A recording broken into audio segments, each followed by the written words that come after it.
can you elaborate a little bit as to what data you're talking about and what you've discovered through it? So data, I used a lot of data to land on the 2 goals, digging through like all the school site plans, looking at the current data that we have, data prior to the pandemic, and then after the pandemic. I didn't really use the data during the pandemic because I just felt like it just didn't really tell an accurate picture of what we were doing. And that's how I landed on the 2 goals. I must have read almost every school site plan.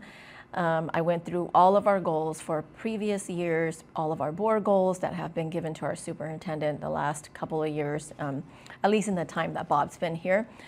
And so after like about 170, going through 170 something goals, I stopped counting, and I think I thought I had enough to land on what some of the trends are, and so that was how I started thinking about, okay, so we want to improve student outcomes. It's really about positive student outcomes. How do we do that in the next 2 years and get get double-digit gains? I know people are like, why are you calling it out? And I'm like, because if I don't, people are not going to want to do it, and we've got to definitely call it out. And then the operational excellence, specifically around customer service, came, and both of these came from the listening sessions that I've been doing. I'm not done talking with everybody yet, but I would say the bulk of it came from students, and then I started doing departments. Now I'm like meeting with like community members. I really wanted to get to some teachers before they went on vacation, but they went on vacation, so I'm going to start with educators, when they get in. I've been working with our AMA, which is our analysis, measurement, and accountability team, to work on like what are some guarantee reports that all school sites, everyone is going to get on a monthly cadence. And I also calendar out every month where I will be presenting data to our trustees out in the open as a B item. Like literally, I'm going to be walking down from the dais to the podium to present, because one of the commitments that I made to our public was I was going to be very transparent with the data.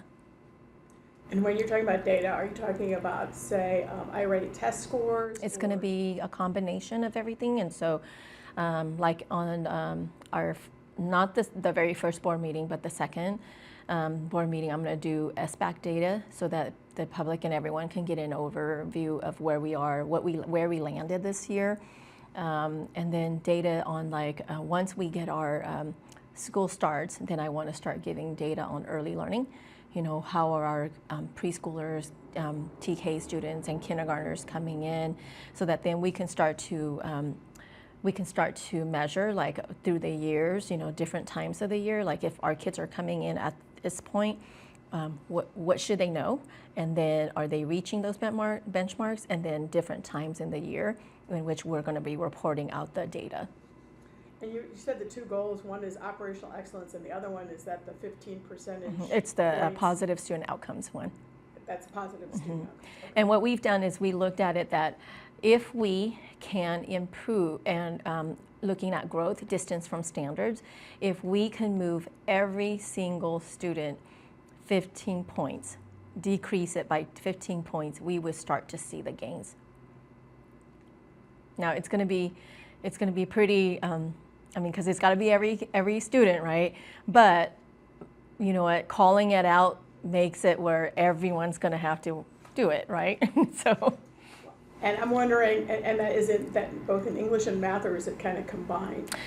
So we are looking at English and math, but the intensity of focus is going to be in literacy for us. Not that math isn't important, but we do know that when kids have the foundational skills and they can read, write, comprehend, and understand, then that was transferred over to math, because where our students struggle a lot in the math standards is in the problem solving. And that requires that they read, comprehend and understand, yeah.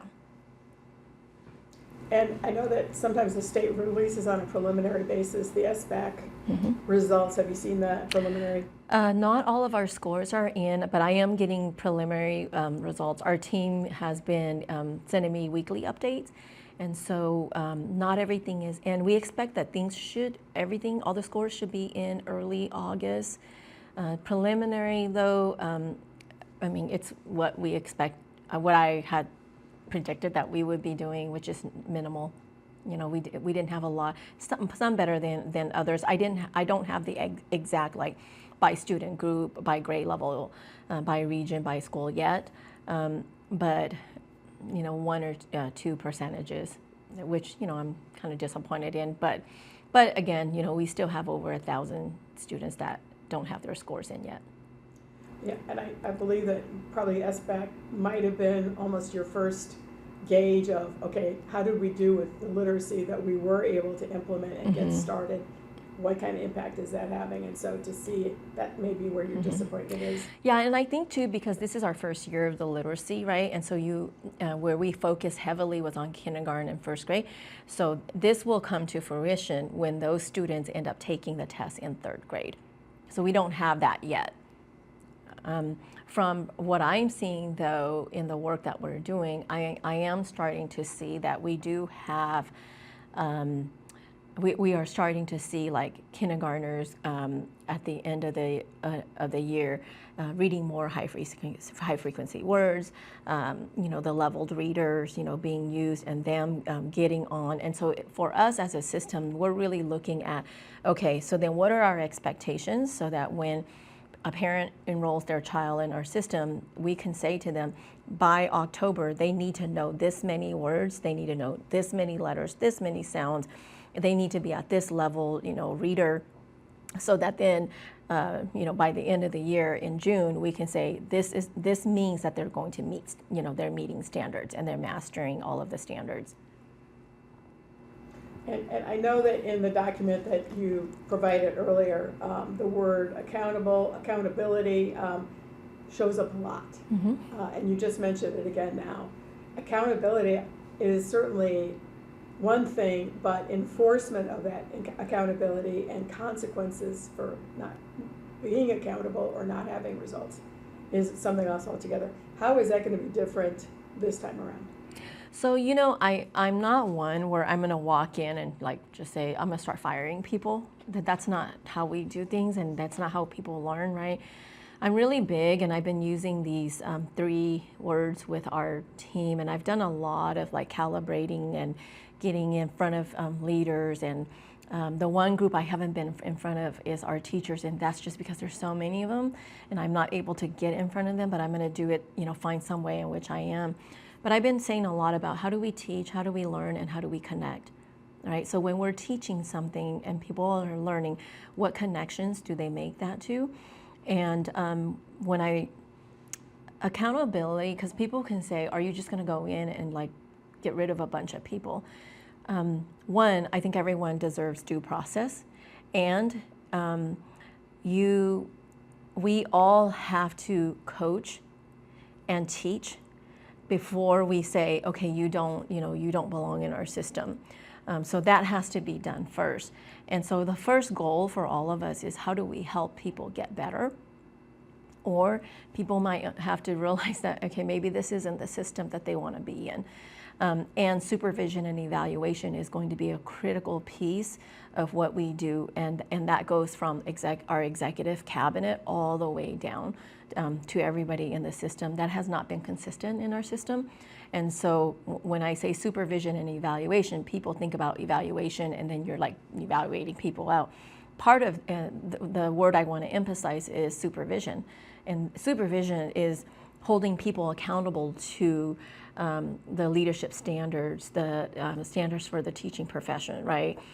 For our classified staff, it's the classified standards. And so how do we ensure that people are meeting the standards, just like we're asking the kids to meet the mastery of the standards that the state has given to us?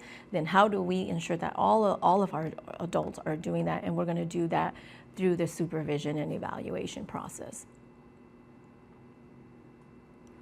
I noticed also, and it kind of caught my eye, that there was early on in your plan, you were saying to know by name and the highest, middle, and lowest performing teachers to be able to, frankly, I'm not asking you for any names, but you probably got that information.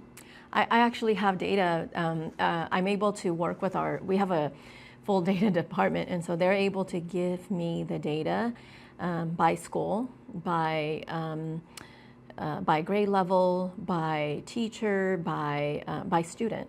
And so in order for me to do a really deep dive and understand in what is happening in our system, I need to know, like, why is it that certain teachers, no matter which kids you put in their classroom year after year, outperform. And so there are teachers in our system that carry they year after year, and then right? And so we've got, and I don't know if it's not, I'm not saying, like, I don't want to blame, and I don't want to say, oh, you're not doing that, because we have a lot of new teachers. And so we also, as a system ourselves, have to go back to say, did we properly train our people to utilize data in the best way possible?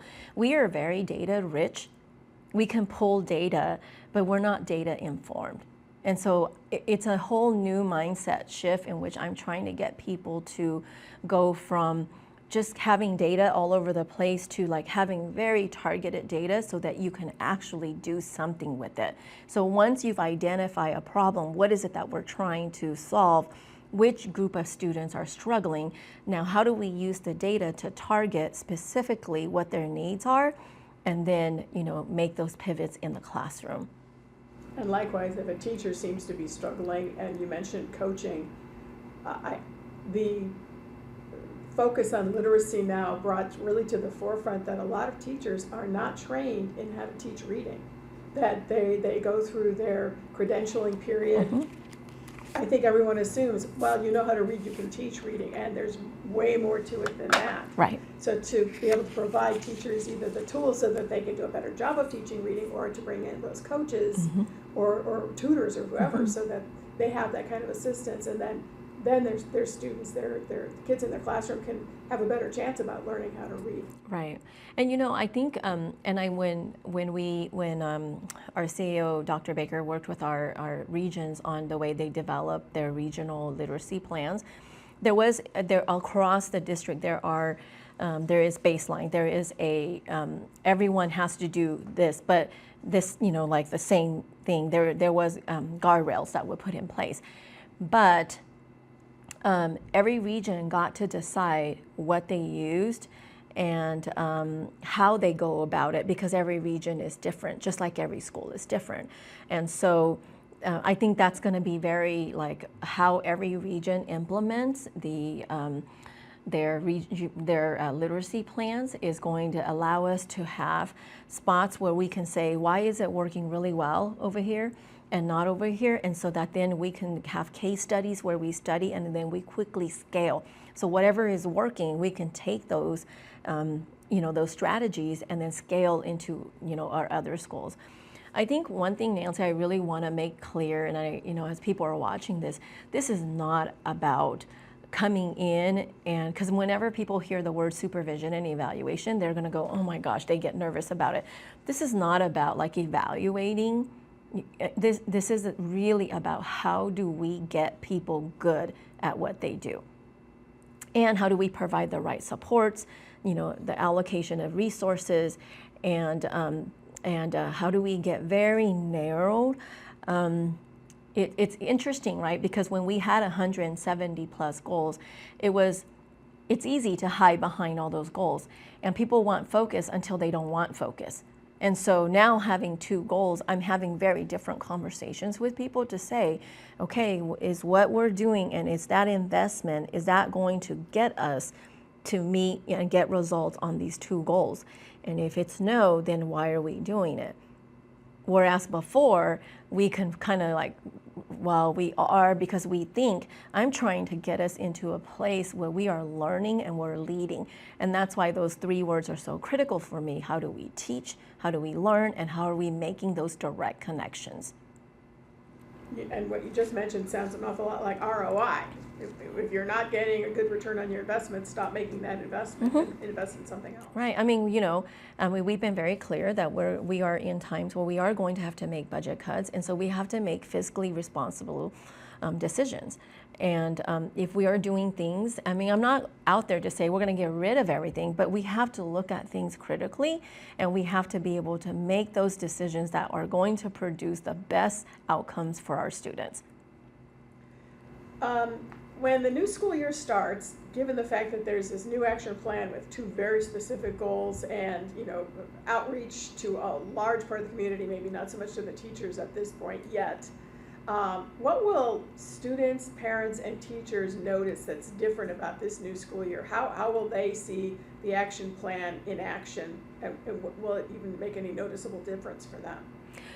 Well, I think there should be a heightened focus on instruction, and that is, I mean, you know, I've been in front of the executive team, in front of department leads, and with their direct reports now quite a few times. Executive cabinet I've been with more than 7 times, you know, saying the same thing over and over, because research says you got to hear something several times before it solidifies.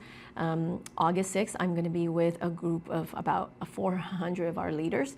And that's, you know, principals, vice principals, you know, district staff. I'm bringing them all together, saying the same thing again, so that then it solidifies, so that there should be a significant focus on teaching, high quality teaching and learning, and how do we lead, you know, through that. And a lot of it is going to come from our teachers, because they are the experts. And so I don't want people to feel like, oh, she's discounting the teachers. No, the teachers are on vacation right now. I'm not calling them back from vacation.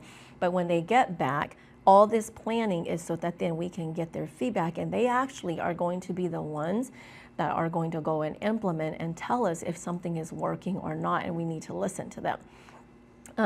The other thing significant that people are going to start to see is I've been talking a lot about operational excellence in terms of where we are going to go, which is customer service. The one thing I heard loud and clear in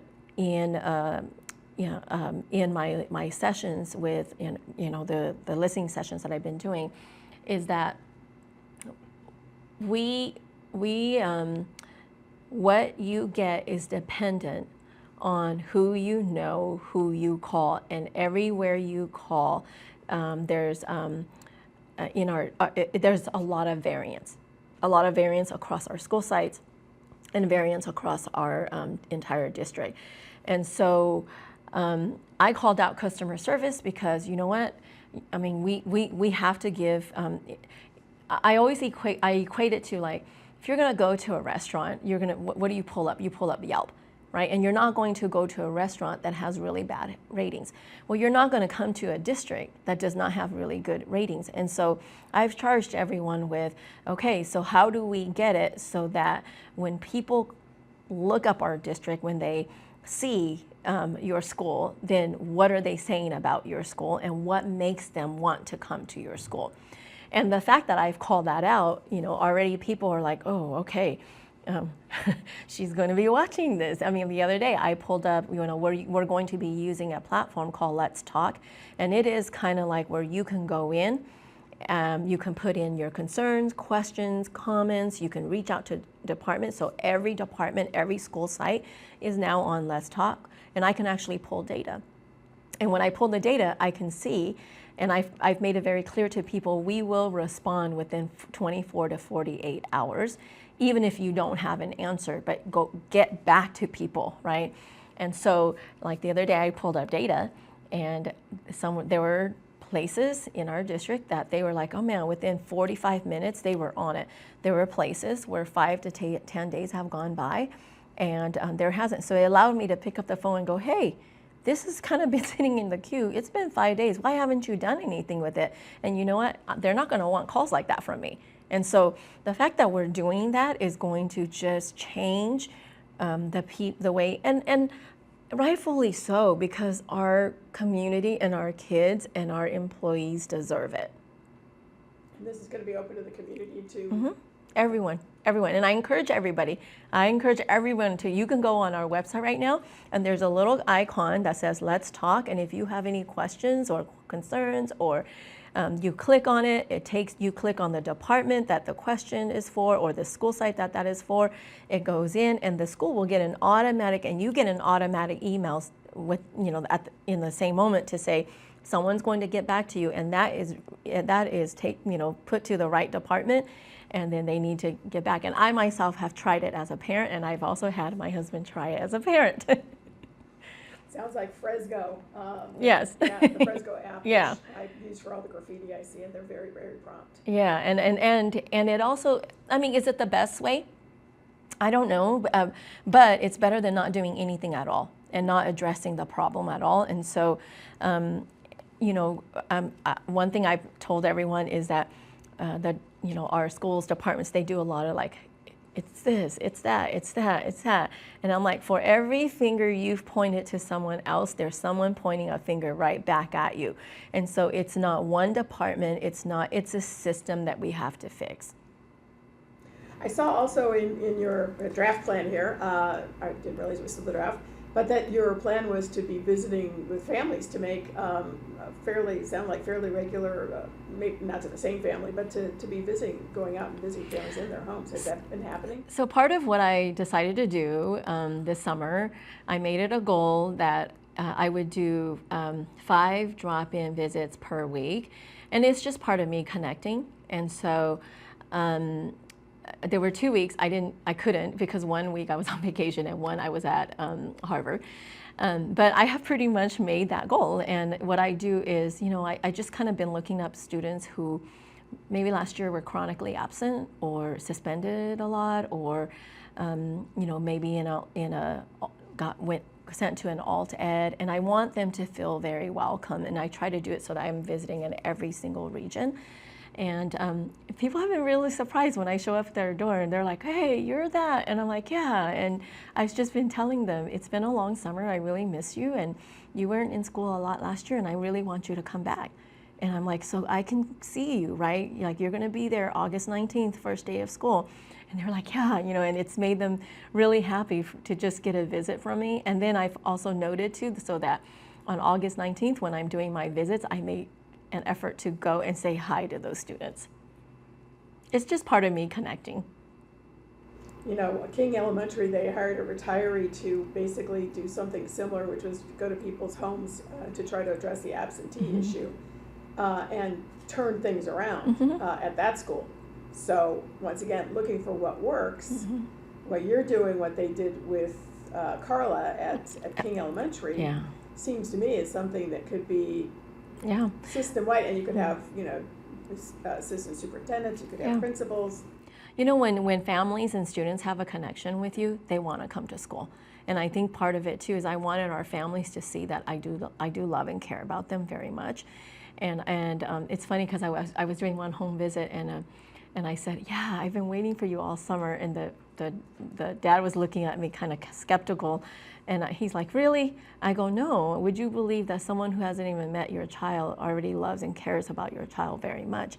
And he was like, I appreciate that. It's good to hear that. I've not heard that.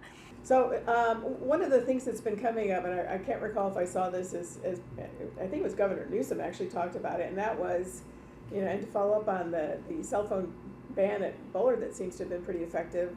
Why not take some pretty simple steps and say, okay, that's it, no cell phones, nobody out of your pocket. If you do, it's going to be taken away. You can put it in this bag for the school day. But we're implementing this because kids need to be able to focus, and they're too distracted. What about a cell phone ban? I'm not sure how I feel, right? I mean, I don't know if I can make that kind of a call, because I think that students, I've seen it where kids get very distracted on their phone, but I also seen really exemplary learning happening when a child is able to use their phone to look up material and so I think it's more because we are in a world right now where there's access to everything all the time. And then think about AI and the world of AI, and I just think about like a world that we're building our student and getting our students ready for that's yet to be imagined, and we don't even know what that is. And so I think about like, then how do we really teach our students and our adults how to use technology in its most effective way to enhance and increase learning? Because I know just, from my own children, the minute I start to ban something, they're going to find a way to game me. And I'm raising a 14-year-old son right now, and every time I give, like a regulation on something, or he figures a better way to get ahead of me, right? And so I wonder if there's maybe it's not an either or, but is there a both and that we can find a way? And I have been working with our technology team on what are the most effective ways in which places that have done this and done it well, so that we can enhance technology and use it to really help our students. I know we're getting kind of short on time. I wanted to run through my list here. You did, this plan talked about, you did a comprehensive evaluation of the FUSD's strengths and weaknesses. What did you learn from that? Yeah, and we had a lot of strengths. One, we have lots of things, lots of resources for families, but a weakness to that is that the resources are not known. And so, again, it goes back to this whole, it's who you know, who you're connected with. And I don't want to create a system in which people are dependent on people. Like we should, we created the system, and our families should not have to navigate our very complicated system. We need to simplify it for them. And so, one thing that came out, there were many trends, but there were 4 trends that I set out, and I think I'm in week 9 or so now of this position of being the interim. There were a lot of trends, but there were 4 that stood out for me, and those are the 4 that I set out to go after, because there was just so many. And so one was, there were too many goals and our system lacks clarity and focus, right? And so that's why you now only see the 2 goals. There was also a lack of definitive metrics to track or measure high quality teaching and learning. And so that's why you're going to start to see now the clear metrics, the presentations openly to the community and to everyone to see. And then there was a lack of accountability, which you and I talked about, right? What are we going to do about that? How are we going to hold people accountable? But not in a way where it's going to be fearful. I want people to be inspired to want to come to work for us and want to stay in our system to do what's best for all our families and kids. And then the 4th trend that came out was that the district struggles with operational excellence, and that is where the customer service came. And so, but we have pockets like customer service, and there were also places where people were like, man, you should go see this. Because when you walk into that office, you just feel like you're a part of the staff already. And so I did go to those places, and I'm like, oh my gosh, yeah, it feels so good here. So we have pockets of really good things happening, and it was about me studying that, finding like why those places were thriving and why people wanted to go there. Or like even when I did my listening sessions with students were saying, well, you should go to so-and-so's class, man, that is the most awesome class. And I would sit in there, I'm like, oh my gosh, this is really good learning happening here. So, we have really good strengths, and it's now about leveraging those strengths, and how do we then, scale it so that everybody, can be doing that. Easier said than done. And we talked about the 100-day plan. It was 100 days basically to draw it, to put it together. It's only going to last 100 days and then see, okay, where we are now. It's continuous. It's a 100-day plan to be drawing it up. Yeah, and what I also have started to do, and the way I did it too, I went back to my teacher hat, and I thought, okay, if I just give everybody this big plan, they're going to be like, what the heck, it's so confusing. So that's why we did just a overview first. And then like just last week, people got a link to the actual plan. So if they go on the website right now and they go where my page is, they can click on, here's the detailed 100-day plan. And then after that, in another week, what people are going to get is they're going to actually get the listen and learn trends that I went after. And they're going to get now work that has been completed, work that is in progress and work that is future work that is going to be coming. And I'm purposely doing it in that way so that people have time to process and then get back with me with any questions that they may have versus just, like an information dump and giving it to them all at once. I'm going to ask you if there's anything that you wanted to make sure that you mentioned about the plan or something that you just wanted to talk about before I turn you over to him. No, you know what? I'm excited. I mean, I've done so many 30 years of opening of schools, and I would say this one is so special because I looked around and I'm like, oh my gosh, I'm the person in charge now. And I just can't wait. I mean, I really can't wait. August 19th. We are all about getting every single child in the seats on August 13th. And so, yeah, I'm excited.